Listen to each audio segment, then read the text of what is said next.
Fucking landed on my finger. Shit was hot.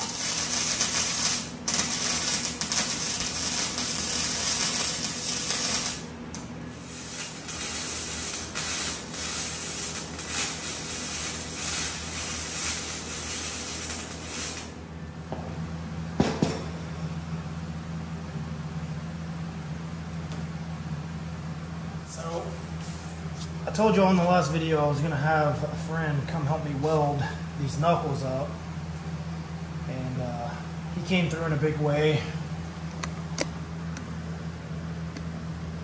That's clean weld flux core. It's what we had, it's what we went with. So now I'm just fitting the tire up. He had to run, have dinner with his fiance, but we got the hardest part out of the way. I'm gonna mount these tires up, get it off those blocks, set the motor back on, put the hood on, and see what this thing looks like finally.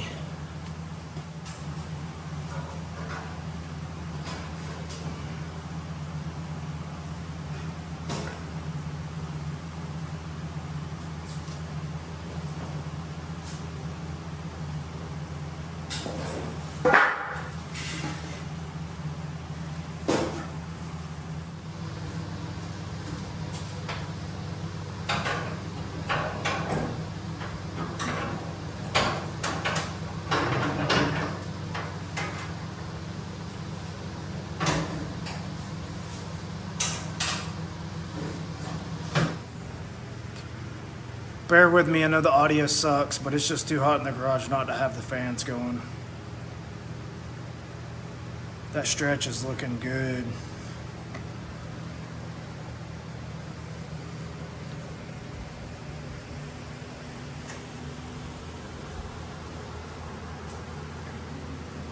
Cambered. So what I didn't show y'all was all the trouble we had getting the knuckles built, lining up, making sure everything was the right height from the ground so the wheels would sit on there properly and be cambered the same. The way it sits currently looks a little off, but my hood slides in the hinges, so if you slide the hood over, it's actually sits the same. Measured with a tape from the ground up to the tread, 15 inches, from the ground up to the tread, 15 inches, and put a level on every part of the mower from the rear tire to the front tire, and it sits completely level right now. 7.5 inch stretch on the front, pushing the axle out the front. It's got the wheel sticking a little past the nose.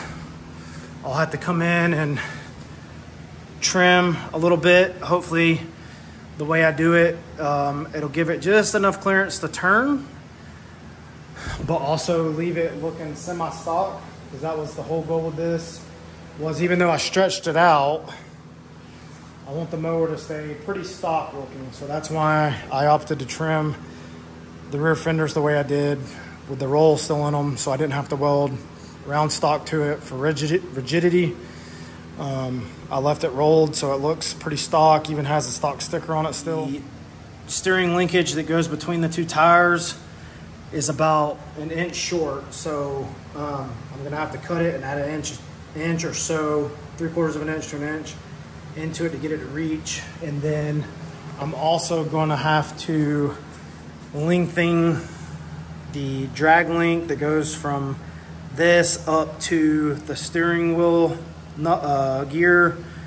It's gonna have to be lengthened probably 6.5 to 7 inches to match the stretch of the axle in front. So still gotta do that. But now that the front axle's done, we can move on to other things like wiring and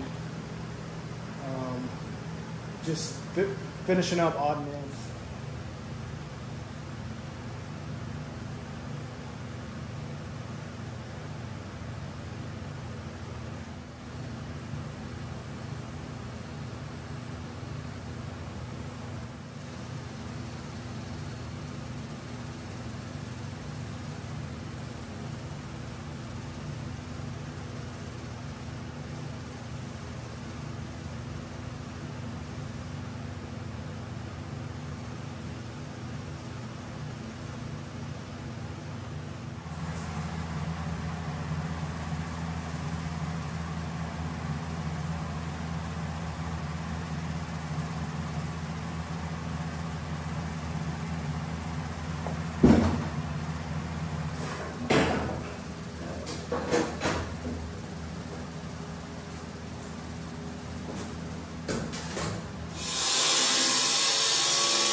the spindle, new knuckle will sit like this,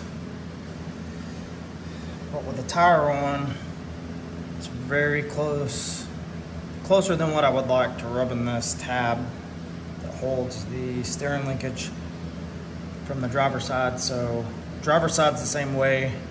I'm gonna take my grinder and I'm gonna grind this corner down, probably through here and up to here, grind that down out of the way so that I don't have to worry about my tires rubbing.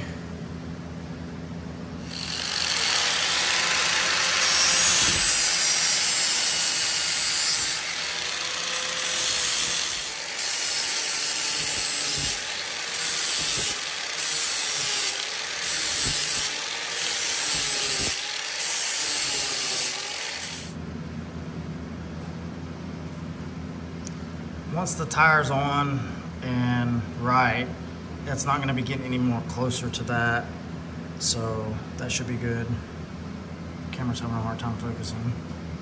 But probably right in an inch gap now. While we got it turned, I've got to go ahead and flip these bushings. So I went ahead and took it out so it wouldn't melt. I'm going to flip it because the steering linkage is going to be coming in from the bottom when I put it back together.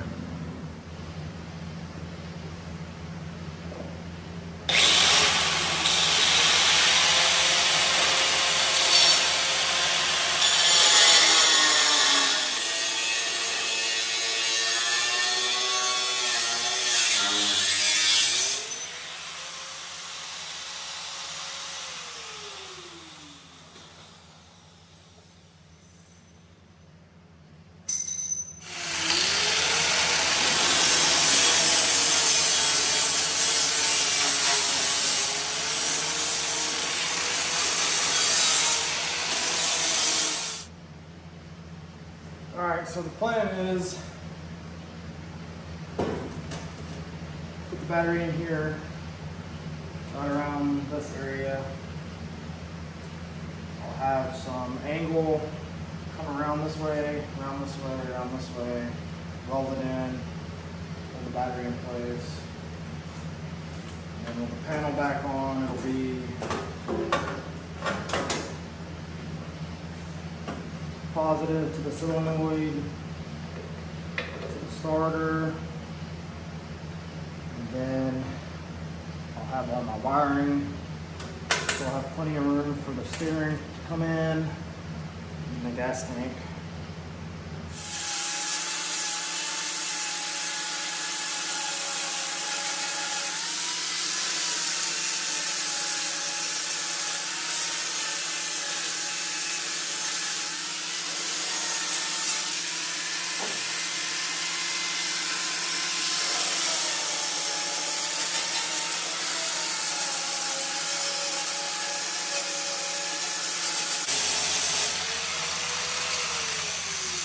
Alright, I'm working on closing the shop up for the night, cleaning up my mess. Worked all day, came out here, worked on this for about 2 hours. But this, in the last clip you see me cut the metal off, this is what it's going to end up looking like. Got the steering gear in, it's just lightly in there.